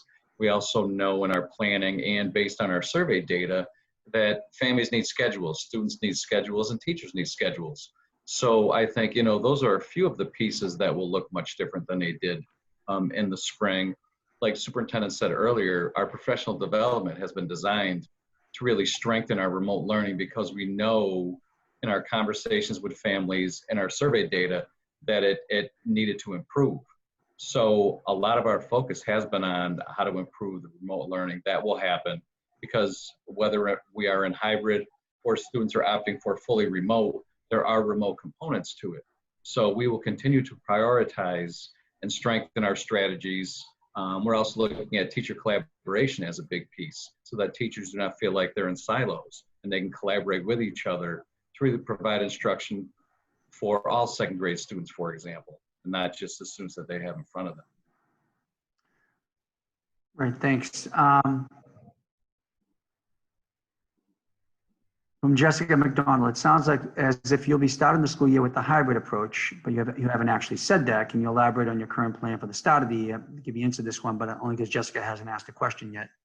Mary, if you could answer that again. Sure. So again, these are the things that are being worked through in terms of what phasing could look like and what's important to ensure that remote is successful, because remote will be part of the hybrid model and that the two can work together seamlessly. So again, Mayor talked about the plan being due on August 10th. That's first and second week of August would be when we hope to be able to share more of those kinds of details. And then again, we will continue through negotiations to work on the parts that are relative to working conditions. From another anonymous question, is there any benchmark for a full return to school for all students? Is it a vaccine? I'd submit we can't wait on a vaccine. We don't know when that would be for all students, but a vaccine is not certain, although there seems to be positive feeling that one may be coming, but we don't know the effectiveness of a vaccine or how long it will take to distribute that on a national scale.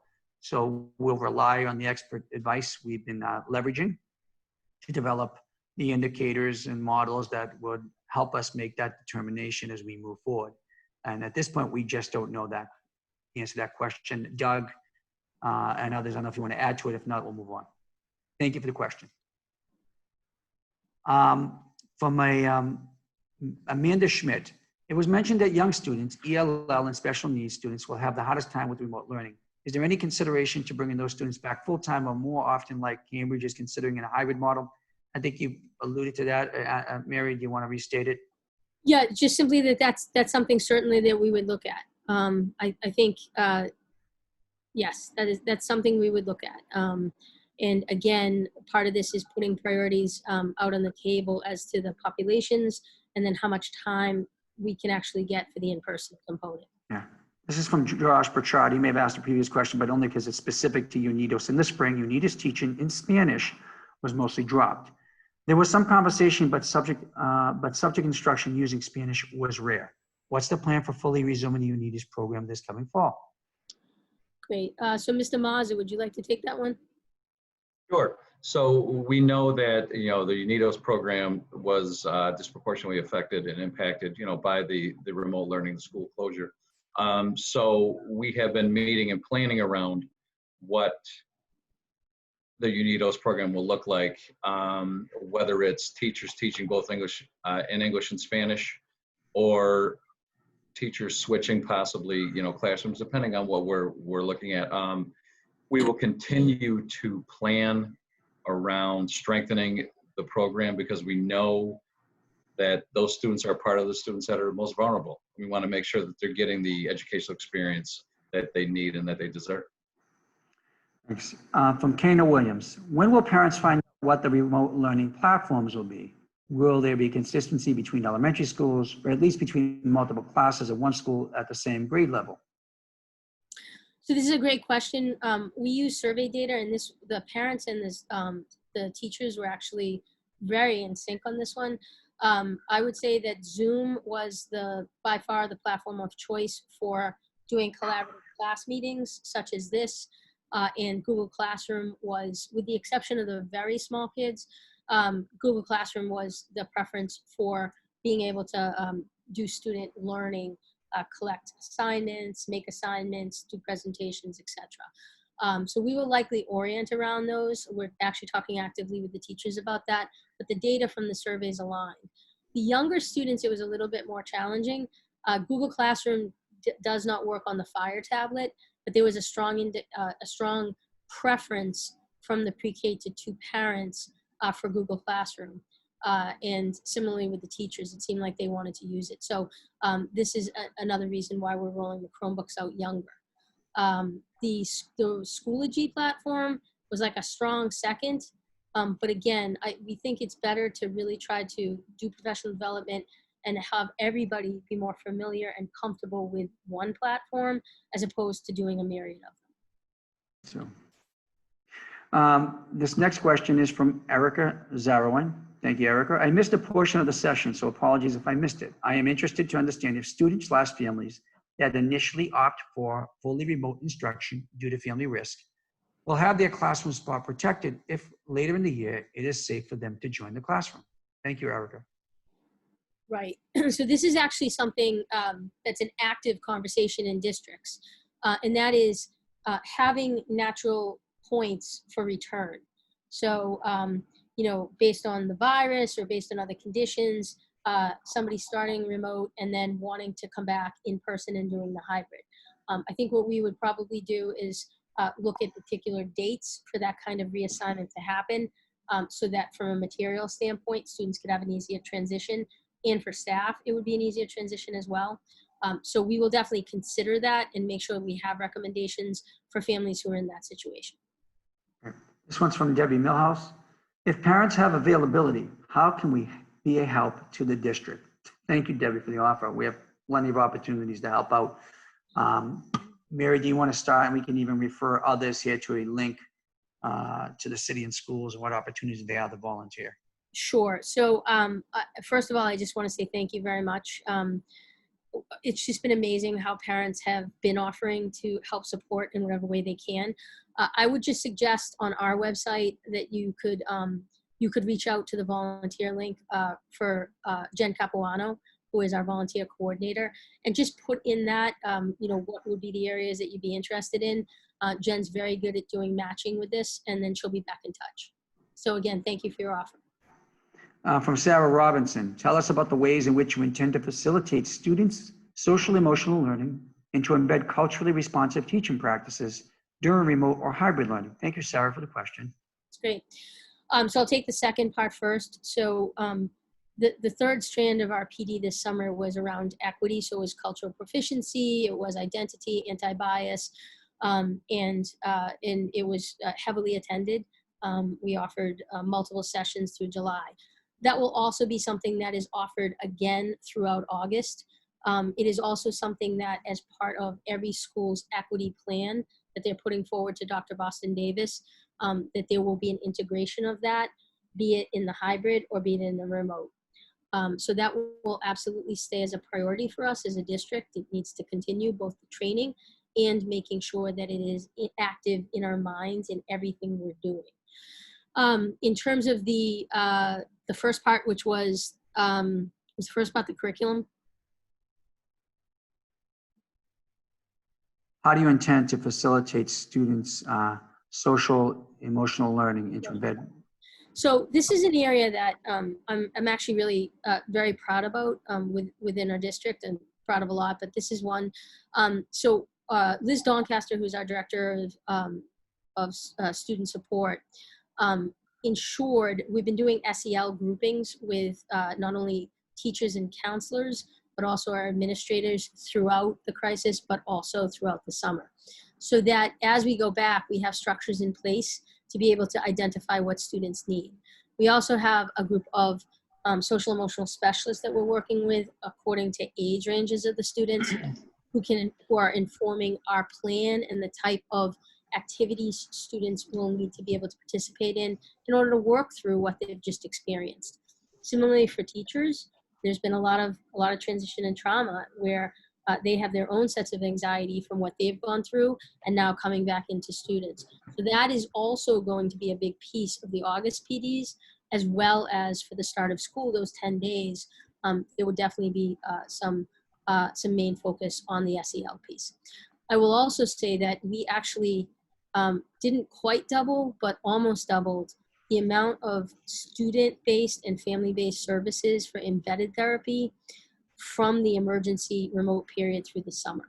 We were able to work with the providers to continue to provide those important services remotely in telemedicine, in telecounseling to our families and students.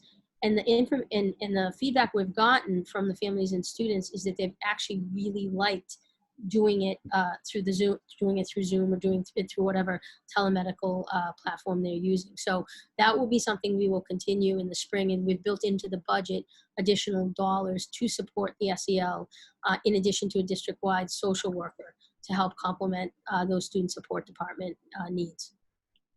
Okay, we're going to take several more questions. Before I do that, I'll let people know if we don't got your questions. If you think of questions afterwards or before the next meeting we can't attend, you can email them directly to the superintendent and myself. We'll put some a couple of email addresses, ours in particular, on the chat function. Please, and we will respond to you. So a few more questions here. Will there be remote learning recommendations for students in terms of hardware/software requirements and training/tutorials and baseline skill expectations, especially for younger learners? So the answer is yes. So John Breslin, who is our Chief Technology Officer, and his staff, much like they did for students, for teachers offering help desk opportunities, will be doing the same for students. Part of the videos I spoke about earlier will be instructional videos for students. In terms of the hardware, we base all of our stuff off of the hardware of our standardized machines. Those are either generally Lenovo's or HP Chromebooks. They vary a bit by edition, but not tremendously, so that it wouldn't impact function. But yes, there's also be information we give when we give the device. We also give the link to be able to use so that if parents or students need support on the technical side, they can get it. I also know that John is going to be offering an opportunity for any devices that are not functioning properly or need to have something repaired in August, starting in August, for parents to be able to bring that back or students to be able to bring that back and get another device. So information will come out on the updates through Ms. Hernandez Morgan, so stay tuned to those. Yeah, an anonymous question, but wasn't on the top of my mind, but I think we should ask it, is if there are any snow days, will the days need to be made up? So this was actually the most exciting thing for me of all of this, which is according to the Department of Ed, no. According to the Department of Ed, that you can, because we will have remote system in place, that we will not need to call a snow day. We can just trigger and switch to a remote. So for this year, it looks like, at least for the first part of the year, it looks like I'll be off the hook for snow day calls. This question's from Emma Rita Yanes around building community? How much family service will they be offered to parents? Family service. So what I will say is in our budget, we made all of our family, Somerville SFLC coordinators full-time. So every school now has a full-time family liaison. Those family liaisons are critical in helping to case manage family needs. So whether it's your teacher you're reaching out to, your counselor, or the family liaison, we should be able to help connect you if we don't have the service ourselves with an appropriate service through the city or through a surrounding partner. From Carlos, what is the plan for music instruction for the fall? In the spring, there were some activities for younger kids, but band and string instructions were lacking a lot, as was actually, actual singing. Yeah, this is a tough one. Mr. Mazza, do you want to talk a little bit about music and just sort of the initial thoughts? Sure. Yeah, it is a tough one because I know students, they weren't able to, have ensemble performances for us. So one of the things that we're looking at is a lot of through remote instruction on a daily basis for kids. We're looking at all specialists, to be honest with you, to involve them more, to get students involved more with our specialists, music, art, phys ed, library, because those are our courses that are well-rounded, and we like to get students engaged in those. So I think one of the things that we're planning with our music department is to look how we can improve on the ensemble performances, how we can have chorus if students are remote, because we want to make sure that they're able to participate in these activities. And so, yes, we are looking to strengthen those. This is also the outside. This is what we're looking, this is why we're looking at potential outside options as well. Correct. To Yes. stay distance. So. Yeah. I know it's 8:16, folks, but I want to take a few more questions here, some really good ones. There are a lot of good ones. I'm never going to get to all. There's 150 still in the queue, and thank you again for those who stayed on and continue all the questions that have been submitted. From Taryn Moon.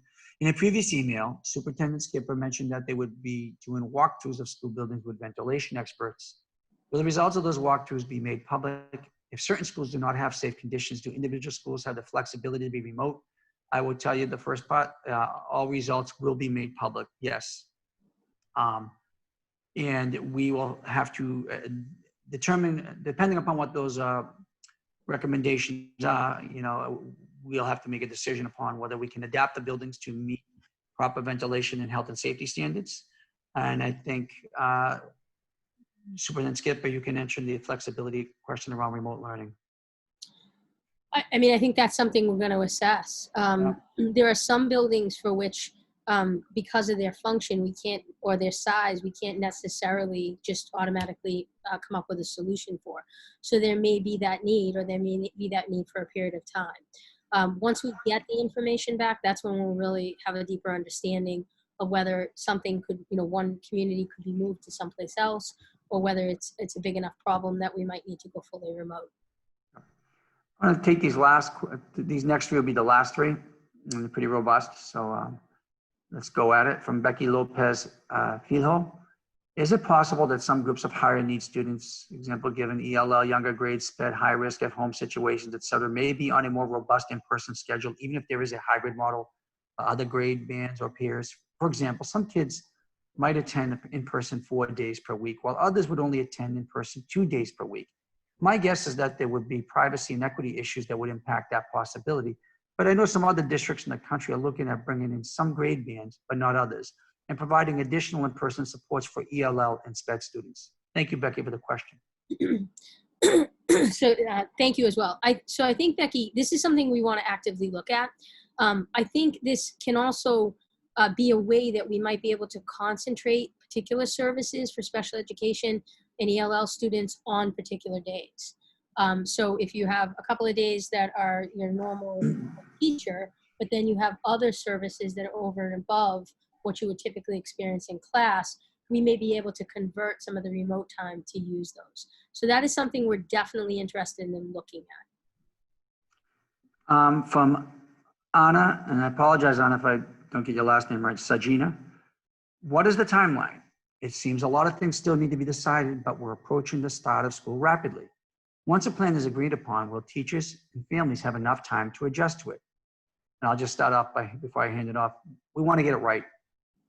We're not going to rush this to try to meet a timeline, although we're moving deliberately and diligently. Whatever we do, I think we all agree and we all want to make sure it ensures the health and safety of everyone in our school community and our community at large. With that, I'll hand it off to the superintendent. Yeah, my daughter is a teacher in Denver Public, and Denver Public announced on June 26th that they were going to be open in person, and then today they sent a notice out saying they're going to be fully remote. I think to the mayor's point, you don't want to give information and then have to retract the information. That's very hard to plan for.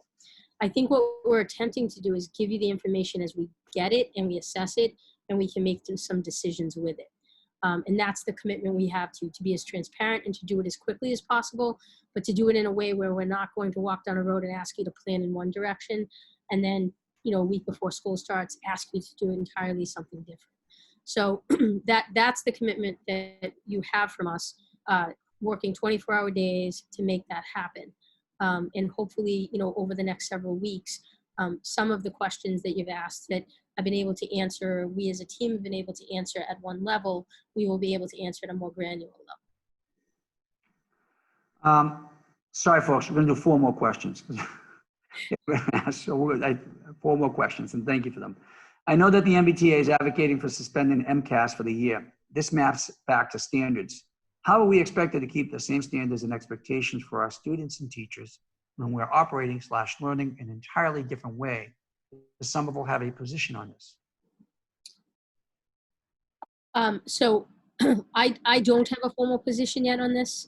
What I will say is that I'm very confident in the organic assessment that we have developed with our teachers in Somerville. And we use that for daily decisions, weekly decisions, far more than one standardized test would give us. So if it ends up that that is what we are being asked to use, I will be very comfortable instructionally to use that as a guidance. Thank you. The next question, I'll answer this one, and anybody else can chime in. From Derek Brain from the Genziano parent. Thank you, Derek. How do we find out the specifics of the ventilation of individual classrooms within specific schools as classrooms ventilation? Is there a difference between it being a safe space or not? And what are the specific plans for making classroom spaces safe given each classroom specific ventilation systems? Derek, as I mentioned earlier, we will make whatever results come out of the analysis, and the engineering analysis and needs of every building, we will make public, and whatever steps we're going to take to remediate or make capital investments to bring those classrooms into our buildings up to a necessary health and safety standard, we'll make public as well also. We don't have that answer yet, but we're on top of it, and you'll be getting that information. And Rich Raish, I don't know if you want to add anything to that. That's exactly right, Mayor. It is important for everyone to know that we're not just assessing the building systems as a whole. We are looking at the individual spaces because the systems for, say, the gym, the cafeteria, the classrooms, the hallways, they're sometimes separate, and sort of the level of risk in each one of those spaces is different, and what we can do in terms of intervention in each one of those spaces is different. So we are looking at that level of granularity at this. Thank you. These will be the last 2 questions. One major function that the schools offer is childcare while parents work. Is the city considering options to offer childcare for families that need it outside of school time? This seems particularly critical with the hybrid or fully remote model. I'm going to start, and then Mary and others can add. Yes, you are correct. We are acutely aware of this. And in fact, we had a meeting, and in one of our meetings, this was one of the topics of discussion. So we are beginning and trying to get an understanding and approach to how we can help address this issue. We don't have an answer today. I'm going to hand off to the superintendent to continue what I started. I think that's right, Mayor. We are actively talking to our out-of-school time providers and our youth providers in the city, as well as some of our mixed delivery to see where we may be able to add capacity. We recognize that for the youngest students, this is the challenge for parents. So we will do as much as we can to try to create a menu that would help to be able to offer additional in-person and therefore be able to help support. In addition to, with community schools, being able to add community schools to the days that students are physically in school. And that question, by the way, was from Helen. Thank you, Helen, for that question. And the last one question will be, I want to make sure I'm not repeating myself. From, again, an anonymous question, from somebody's Galaxy S10 to be specific. What is the plan for the high school and middle school students where there are multiple subjects and teachers? Also, there are many classes which can't be done remotely. How will that be handled? I have a freshman entering high school, and I'm also wondering how the fall sports season will be handled. Mary, do you want to start, Madam Superintendent? I can add to the fall sports because I've got some updates I gave the schools today. Sure. So I think with the middle school students, the idea is to try to keep the students from congregating. So as much as we can to mitigate not moving through the hallways. So in this case, teachers, we would be asking to move from the classrooms as opposed to the whole groups of the students. I think at the high school level, as you point out, it becomes a little more complex. We also have, remember, CTE programming, which exists at an entirely different building. So this is something that we have transportation that we have to work through. We have in terms of trying to cohort the kids, keeping the cohorts as small as possible for the high school grades. Right now we're looking at classes of 20 that could be split as a way to sort of further minimize any kind of like cross-contamination.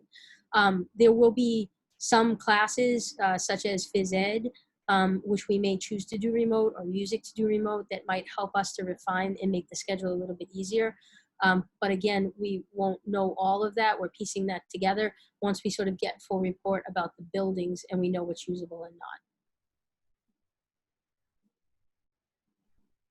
Thank you, Madam Superintendent. That is actually the last question we're going to take. Before we sign off, I want to certainly afford the superintendent to make some closing remarks, and I as well.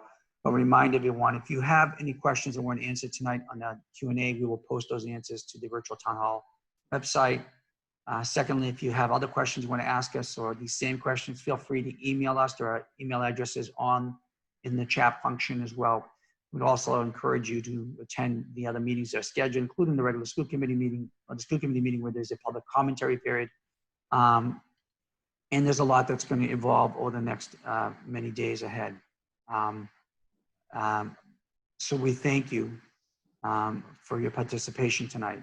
I didn't even answer the fall sports question, Mary did, but the fall sports, onto that question, the fall sports is being considered as we speak right now by the Commonwealth. It could be one of the few different situations. The fall sports season could be flipped at the spring season. This is a conversation between the administration, Department of Public Health, and the MIAA, which is the Massachusetts Interscholastic Athletic Association. They may follow the model of the ISL, the Independent School League, the prep schools, where they delay the winter sports and cancel the fall sports. That remains to be seen. In any event, we've already spoken about how the city with the rec department and others can support and those types of physical activities with our students in the event any season is canceled. So there's more to come on that. Madam Superintendent, I'll give you an opportunity to start the closing remarks, and I will as well, and sign off.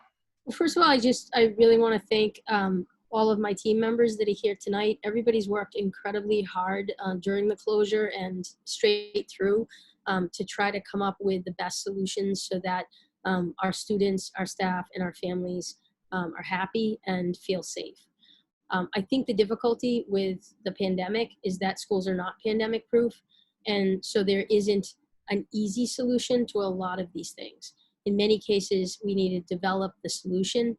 And then once you develop it, it creates 3 other things you need to develop because of it.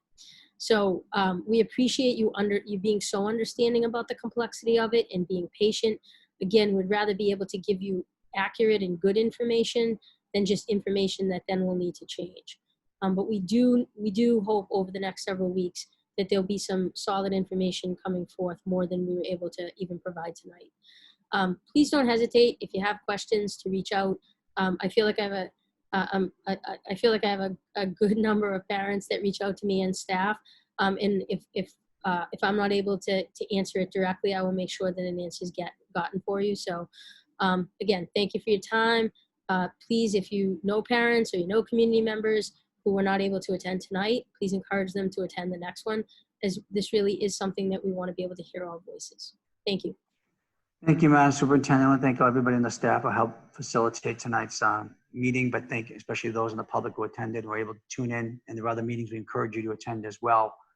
Thank you for your patience, your flexibility, your understanding, everything that you have done with us as a community to step up to take on COVID-19.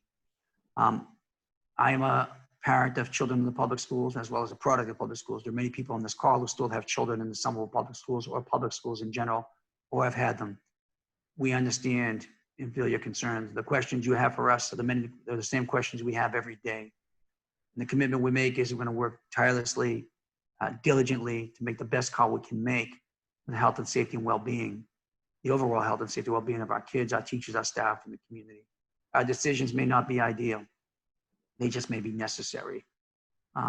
That being said, we will not spare any resource, any effort to do what we have to do to supplement any decision we have to make to support our kids so they have the best experience while remaining healthy, as well as our teachers and staff and the entire community for this next school year. We're going to figure it out. It's complex. It's scary because it's so uncertain and it's stressful. And we understand it's stressful on all our families. COVID-19's turned our lives upside down. It's brought emotional trauma to our families because of the isolation and uncertainty in the situation. It's crippled our economy, but it's still with us. It's still with us. And everything we're doing is with keeping our kids, our families, our community in the center of our work. And that certainly involves how we open schools. We're going to work together with you and every stakeholder to get this done in a safe, healthy, and effective way. So we encourage you to stay engaged with us. More information will be coming to you forthwith. Information we're going to learn on almost a daily basis. We're going to share with you as we make decisions as a community. So thank you very much for tuning in. We're going to sign off now. Please keep those questions coming and stay engaged. Thank you. Have a good night.